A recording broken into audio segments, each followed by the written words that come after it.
Good morning, dear children. Today we are having the topic on presentation of data. Actually, this is the combined part of frequency distribution and graphical presentation of data. So, why we need to present the data?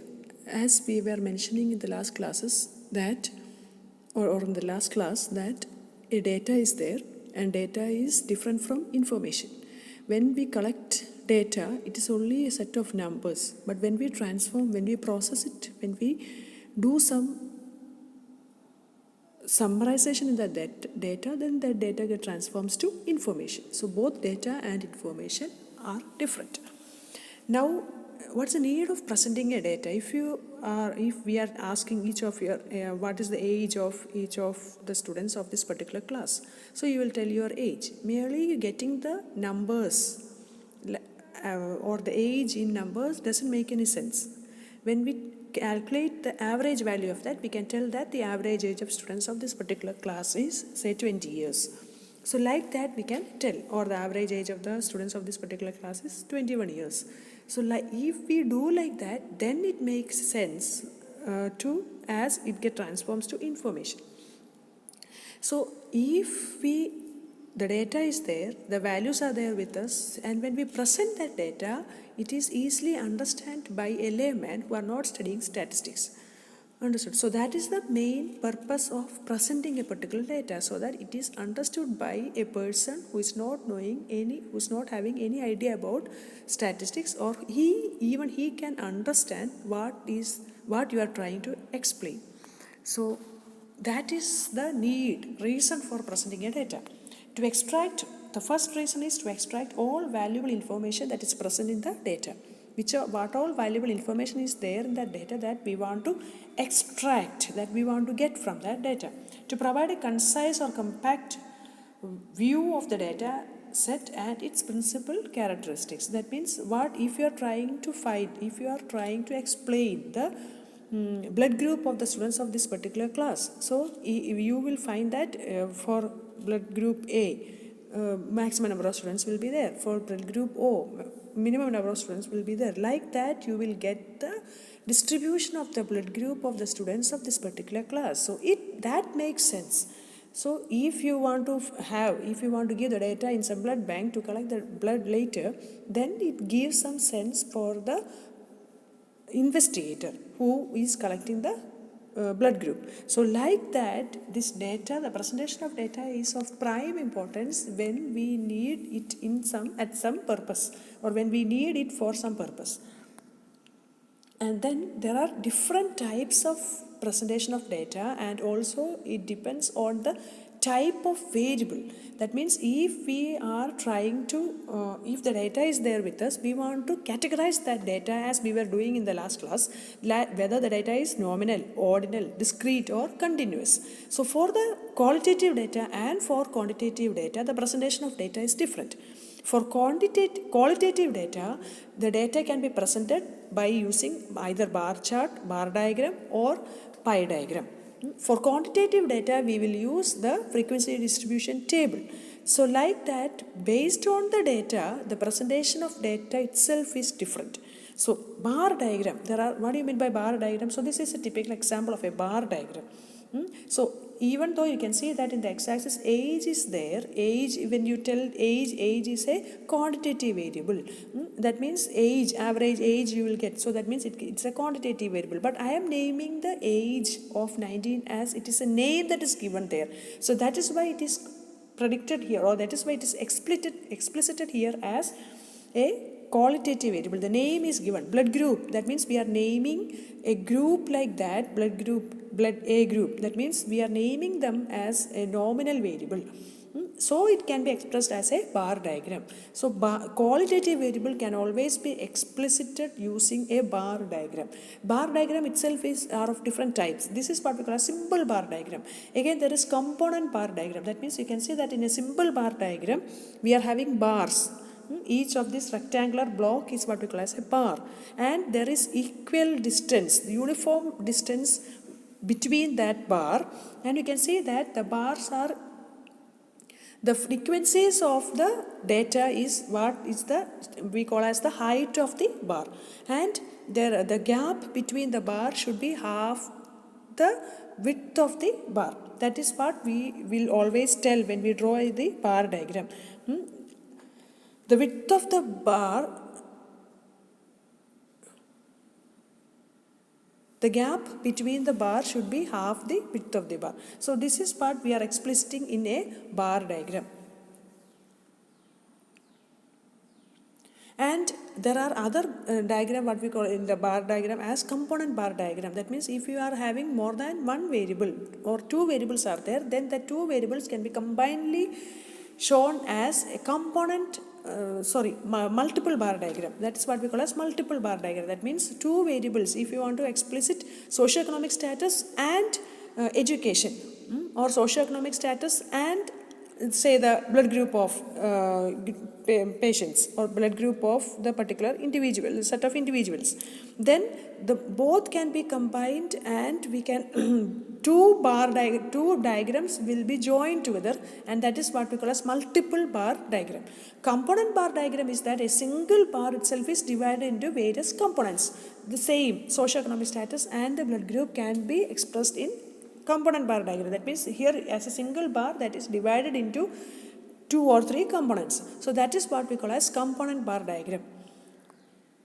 And this is the another distribution of qualitative variable or another representation of a qualitative variable, what we call as pie diagram. So you may have seen this diagram multiple times. So what do you mean by pie diagram? You know that the degree of a circle is what? 360 degree.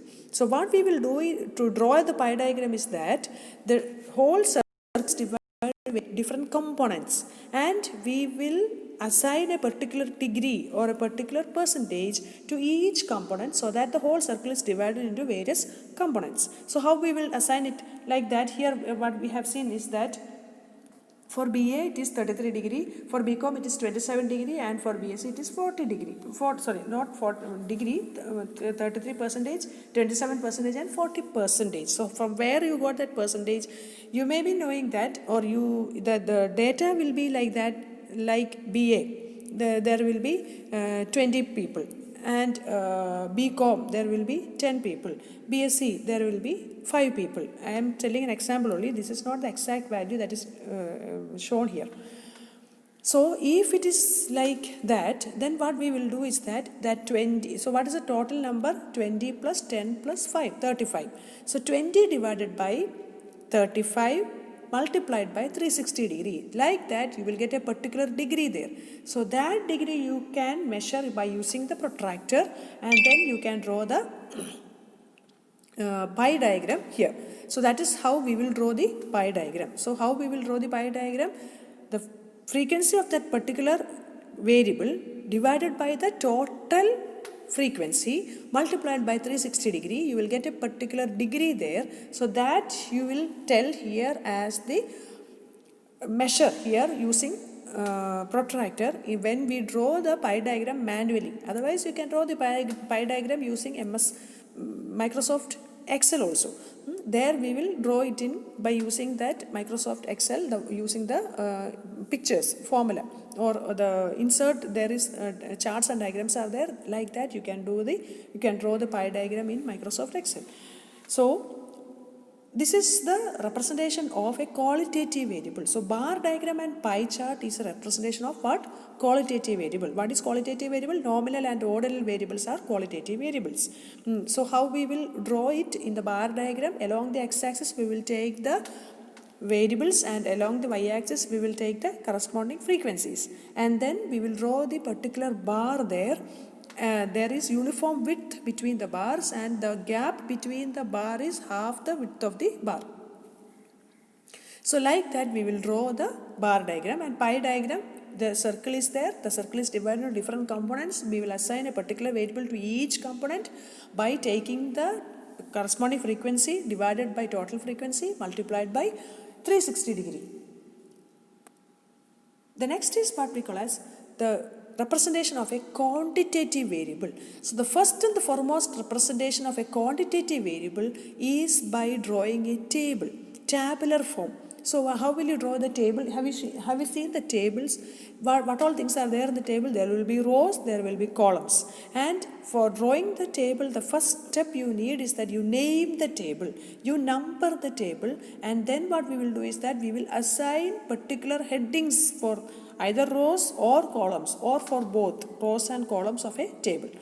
And then we will represent, we will categorize. So for example, if we are having, we need to know the say age of the students of this particular class. So what I will do in the first column, what we will write? The names of the students of this class. And then again, next column, what we will write? Their age. So like that we will write against the name of each of them, we will write their particular age. And then we will write the heading as the age distribution of, or the age of the students of third year nursing students. Like that we will write in the table. And if you are having any note to give, like if you have some definitions, then that we can write as a note, footnote. So this is how we will write tables. That means rows will be there, columns will be there, and the each and every variable, if it is like short forms, then that you want to express in the footnote as you want to describe what is that short note. The abbreviations should not be used in the tables. If you are using abbreviations, then the full form need to be written in the note. Understood? So this is how, that is the tabular form of the first and the foremost form of representation of a quantitative data. Even the qualitative data also we can represent using tables. But the next is that for a quantitative data, the frequencies are distributed. So that is what we call as frequency distribution table. That means there you will have the corresponding class intervals. How will you have class intervals? If the set of the age of the students of this particular class. So when we have taken the age, we have seen that there are students of the range of the age is starting from 20 to 25. So what we will do, that is a range. That means, what do you mean by the range? The smallest value and the highest value of the age of the students of this particular class is what we call as the range. Once the range is there, then what is the next step? You want to divide that range in such a way that we will divide as class intervals. That means 20 to 21, 21 to 22, 22 to 23, 23 to 24, 24 to 25. So the range itself is divided into different class intervals in such a way that the minimum number of class intervals should be 5 and the maximum number of class intervals should be 20. How big the data is, the number of class intervals should be 20 only. How small the data is, the number of class intervals should be 5. നിങ്ങൾക്ക് മനസ്സിലായോ? അതായത് ഒരു set of data നമ്മുടെ തന്നിരിക്കുകയാണ്. അതായത് 100 നിങ്ങളുടെ അല്ല, ഇപ്പോൾ നമുക്ക് വേറെ എടുക്കാം. നിങ്ങളുടെ തേർഡ് ഇയർ നഴ്സിംഗ് സ്റ്റുഡൻസ്, നമ്മുടെ നഴ്സിംഗ് സ്റ്റുഡൻസിൻ്റെയും ഫോർത്ത് ഇയർ നഴ്സിംഗ് സ്റ്റുഡൻസിൻ്റെയും ഏജ് കണ്ടുപിടിക്കുകയാണ് നമ്മുടെ ഉദ്ദേശം. അപ്പോൾ നമ്മൾ എന്താ എടുക്കുന്നത്? ഒരു 100 പേരുണ്ടെന്ന് വിചാരിച്ചു. 100 സ്റ്റുഡൻസിൻ്റെ ഏജ് നമ്മളെടുത്തു. അപ്പോൾ നമുക്കതിൻ്റെ റേഞ്ച് കണ്ടുപിടിക്കണം. ആദ്യത്തെ how to construct a frequency distribution ടേബിളിൻ്റെ സ്റ്റെപ്സാണ് ഞാൻ പറയുന്നത്. മനസ്സിലായോ? ഒരു ക്വാണ്ടിറ്റേറ്റീവ് ഡേറ്റ നമ്മുടെ കയ്യിൽ കിട്ടിക്കഴിഞ്ഞാൽ നമ്മൾ ആദ്യം പ്രസൻറ്റേഷൻ ഓഫ് ഡേറ്റ നമുക്ക് എങ്ങനെ ചെയ്യാൻ പറ്റും? By using tables. സോ ടേബിളാണ് ആദ്യം കൺസ്ട്രക്ട് ചെയ്യേണ്ടത്. ആ ടേബിൾ കൺസ്ട്രക്ട് ചെയ്യുന്ന ചുമ്മാ നമുക്ക് പോയി ടേബിൾ കൺസ്ട്രക്ട് ചെയ്യാൻ പറ്റത്തില്ല. What we will do is that we will divide that data നമ്മൾ നോക്കും എത്ര റേഞ്ചാണ്, ആ ഡേറ്റയുടെ റേഞ്ച് എന്താണ്. റേഞ്ച് എന്ന് പറഞ്ഞാൽ എന്താ? അതിൻ്റെ ലീസ്റ്റ് വാല്യൂ കണ്ടുപിടിക്കും, അതിൻ്റെ ഹയസ്റ്റ് വാല്യൂ കണ്ടുപിടിക്കും. അതാണ് നമ്മൾ റേഞ്ച് എന്ന് പറയുന്നത്. എന്നിട്ട് നമ്മൾ എന്ത് ചെയ്യും? We will divide that range in different class intervals. ആ റേഞ്ചിനെ നമ്മൾ പല പല ക്ലാസ് ഇൻ്റർവെൽസായിട്ട് തിരിക്കും. ഇപ്പം നിങ്ങളുടെ ഏജ് അല്ലേ എന്ന് പറഞ്ഞാൽ അതൊരു 20-നും 25-നോ അല്ലെങ്കിൽ 26-നോ വയസ്സിനിടയിലായിരിക്കും. തേർഡ് ഇയർ ആയില്ലേ, അതുകൊണ്ടാണ് 20 സ്റ്റാർട്ട് ചെയ്തത്. അപ്പം എന്ത് ചെയ്യും? ഇനി എന്താ നമ്മൾക്ക് ചെയ്യാനുള്ളത്? ആ റേഞ്ചിനെ നമ്മൾ പല പല ക്ലാസ് ഇൻ്റർവെൽസ് ആയിട്ട് തിരിക്കും. ക്ലാസ് ഇൻ്റർവെൽസ് എന്ന് പറഞ്ഞാൽ എന്താ? നിങ്ങൾ പണ്ട് പഠിച്ചു കാണും. 20 തൊട്ട് 21 വരെ ഒരു ക്ലാസ്, 21 തൊട്ട് 22 വരെ ഒരു ക്ലാസ്, അങ്ങനെ പല പല ക്ലാസ്സസ് ആയിട്ട് നമ്മൾ ഡിവൈഡ് ചെയ്യും. എന്നിട്ട് നമ്മൾ എന്ത് ചെയ്യും? ഇപ്പം നിങ്ങൾ ഇത് ഡിവൈഡ് ചെയ്തപ്പോൾ ശ്രദ്ധിച്ച് കാണും. I have taken 20 to 21, then 21 to 22. That means എന്താണ് അർത്ഥം? ആദ്യത്തെ ക്ലാസ്സിൻ്റെ അപ്പർ ലിമിറ്റും രണ്ടാമത്തെ ക്ലാസ്സിൻ്റെ ലോവർ ലിമിറ്റും സെയിം ആണ്. ഇതിനെ നമ്മൾ എന്ത് പറയും? കണ്ടിന്യൂവസ് ഡേറ്റ അല്ലെങ്കിൽ കണ്ടിന്യൂവസ് ഇൻ്റർവെൽ എന്ന് പറയും. എന്ന് പറഞ്ഞാൽ ആദ്യത്തേൻ്റെ അപ്പർ ലിമിറ്റും രണ്ടാമത്തേൻ്റെ ലോവർ ലിമിറ്റും സെയിം ആണ്. ഇനിയും നമുക്കിങ്ങനെ തന്നെ ക്ലാസ് ഇൻ്റർവെൽ ഉണ്ടാക്കണമെന്ന് നിർബന്ധമില്ല. നമുക്ക് ക്ലാസ് ഇൻ്റർവെൽസ് വേണേൽ ഇങ്ങനെ ഉണ്ടാക്കാം. അതായത് 20 to 21, 22 to 23. ഏജ് അല്ലേ, under the assumption that there are no people between 21 and 22. അതായത് ഇങ്ങനെ നമ്മൾ ചെയ്യണമെങ്കിൽ നമുക്ക് നല്ല ഉറപ്പുണ്ടാവണം. എന്ത് ഉറപ്പുണ്ടാവണം? 21നും 22നും ഇടയ്ക്കുള്ള ആരുമില്ല, ഡിസ്ക്രീറ്റ് വാല്യൂസ് ആണ് ഏജിന് എടുത്തിരിക്കുന്നത് എന്ന് ഉറപ്പുണ്ടെങ്കിൽ മാത്രമേ നമുക്ക് എന്ത് ചെയ്യാൻ പറ്റത്തുള്ളൂ, ക്ലാസ് ഇൻ്റർവെൽസ് നമുക്ക് ഇങ്ങനെ ചെയ്യാൻ പറ്റത്തുള്ളൂ. എങ്ങനെ? 20 to 21, പിന്നെ 22 to 23. നിങ്ങൾക്ക് മനസ്സിലായോ? അതായത് നമ്മൾ നേരത്തെ പറഞ്ഞില്ലേ, കണ്ടിന്യൂവസ് വാല്യൂസിനാണ് എപ്പോഴും നമ്മൾ കണ്ടിന്യൂവസ് ക്ലാസ് ഇൻ്റർവെൽസ് കൺസ്ട്രക്ട് ചെയ്യുന്നത്. അതായത് upper limit of the first and the lower limit of the second are same, 20 to 21. പിന്നെ അടുത്തതും 21 തന്നെയാണ് സ്റ്റാർട്ട് ചെയ്യുന്നത്. അതിൻ്റെ അർത്ഥം എന്താണ്? There are students who are having the age between 21 and 22. അവിടെ സ്റ്റുഡൻസ് ഉണ്ട്. എന്താണ് അവരുടെ അവരുടെ ഏജ് 21നും 22നും ഇടയ്ക്ക് ഏജ് ഉള്ള പിള്ളേരുണ്ട്. അതായത് ഒരാൾക്ക് 21.5 വയസ്സാവാമല്ലോ, ഒരാൾക്ക് 21.25 വയസ്സാവാമല്ലോ. So we cannot expect a class interval with discrete values. അതായത് we cannot, in that case, if there are students who are having the age 21.5, or if you have selected the age as 21.5, 22.1 like that, then you cannot construct a class interval with discrete class intervals like 20 to 21. Then you can expect, if you are taking 20 to 21 for discrete, then the next is 22 to 23. In that particular case, you cannot construct you cannot select the age using continuous intervals. Continuous intervals വെച്ചിട്ടാണ് നിങ്ങൾ age select ചെയ്തിരിക്കുന്നതെങ്കിൽ ഈ discrete class intervals നിങ്ങൾക്ക് ഉണ്ടാക്കാൻ പറ്റൂല. Understood? അതുകൊണ്ടാണ് നമ്മൾ എപ്പോഴും when we construct a frequency distribution table and if we want to draw the histogram from that, we will always will be particular that we will construct continuous intervals like 20 to 21, then 21 to 22, 22 to 23, like that. That means the upper limit of the first and the lower limit of the second are same. If you have any doubt again, then please call me, I will explain you again. Understood? ഇനി അപ്പോൾ നമ്മൾ frequency class intervals എല്ലാം അങ്ങനെ construct ചെയ്തു. Class intervals construct ചെയ്യുമ്പോഴുള്ള condition എന്താ? എത്ര ചെറിയ ഡേറ്റ ആയാലും minimum number of class intervals 5 എണ്ണമെങ്കിലും വേണം. എത്ര വലിയ ഡേറ്റ ആയാലും 1000, 1,00,000 ഡേറ്റ ഉണ്ടെങ്കിൽ പോലും maximum number of class intervals 20 എണ്ണേ ആകാൻ പാടുള്ളൂ. അതൊരു കണ്ടീഷൻ. ഇനി അടുത്ത കണ്ടീഷൻ എന്താ? Next is like what we have mentioned. Decide whether you want to construct discrete interval or continuous interval. Discrete interval ന്റെ പ്രത്യേകത എന്താ? upper limit of the first and the lower limit of the second both are different. Continuous intervals ന്റെ പ്രത്യേകത എന്താ? upper limit of the first and the lower limit of the second class both are same. അതാണ് continuous intervals. ഇനി അടുത്ത എന്താ? So class intervals are constructed. Now the next is tally mark. You may have seen how we prepare tally mark. നമ്മളിങ്ങനെ 1 1 1 1 വെച്ചിട്ടിടും. അത് 4 ആയിട്ട് 5ാമത്തെ നമ്മൾ അതിനെ ഇങ്ങനെ ഡയഗണലി ക്രോസ് ചെയ്യും. എനിക്കിപ്പോൾ ഇവിടെ കാണാൻ പറ്റി I cannot show you that. So that is what we call as tally mark. Once it is 4th one, then the 5th one we will diagonally cross it. So that is considered as the 5 number of tally mark. Then the 6th one we will start with another number 1. അങ്ങനെ നമ്മൾ Tally mark എഴുതും. അതാണ് second column. Third column എന്ന് പറയുന്നതാണ് frequency. ഈ corresponding Tally mark ഇപ്പം നിങ്ങൾക്ക് 20 തൊട്ട് 21 ഏജ് വരെയുള്ള 6 പേരെ കിട്ടി. അപ്പോൾ 6 ടാലി മാർക്ക് നമ്മളവിടെ ഇട്ടിട്ട് next column frequencies we will write it as in നമ്പറായിട്ട് നമ്മൾ എഴുതും. So 21 to 22 you got 10 people.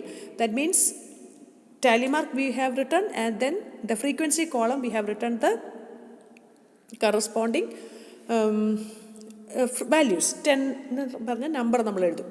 അങ്ങനെ നമ്മൾ 24 to 25 വരെയോ അല്ലെങ്കിൽ 25 to 26 വരെയുള്ള നമ്മുടെ എല്ലാ പിള്ളേരുടെയും ഫ്രീക്വൻസി ഡിസ്ട്രിബ്യൂഷൻ ടേബിൾ കൺസ്ട്രക്ട് ചെയ്തു.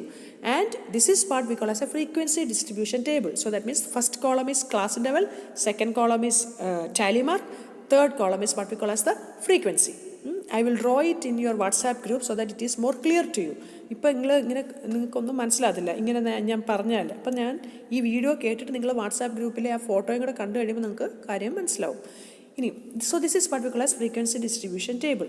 Now once the frequency distribution table is drawn, now we will go to the next step of presenting it as a picture. So that is what we call as histogram. ഈ frequency distribution ടേബിളിനെ ഒരു pictorial representation ആണ് എന്ത് histogram. The pictorial representation of the frequency distribution table is what we call as histogram. You understood?